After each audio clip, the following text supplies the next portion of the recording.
Hey Motion, are you ready for another weapon of the week? This week, our weapon is the shield.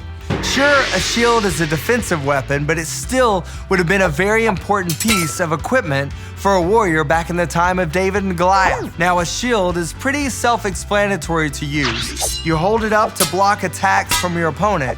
But here's the cool thing about a shield. If you're in a sword fight and you can use your shield successfully, you give yourself a great chance to win. As your opponent continues to strike your shield and you block it, that's going to wear down your opponent.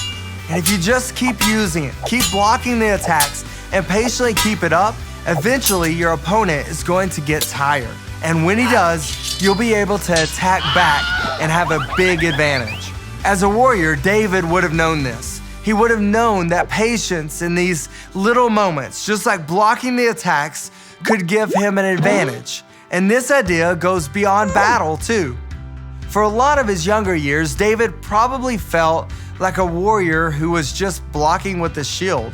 He was the youngest, so he was given simple little things to do, like watching the sheep, or one time he delivered food to his brothers. They had the exciting job of being in the army. He was just the delivery boy. But you know what? David was patient and obedient. He kept doing these little tasks, these little things over and over, just like he should.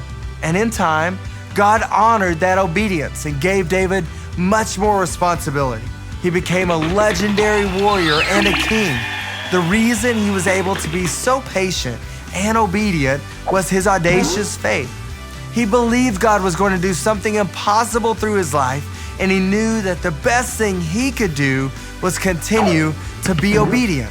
So I want to encourage you to be like David and remember this shield.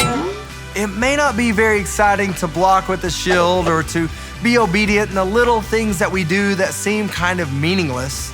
But if you're faithful in that, God will see your obedience and continue to trust you with more.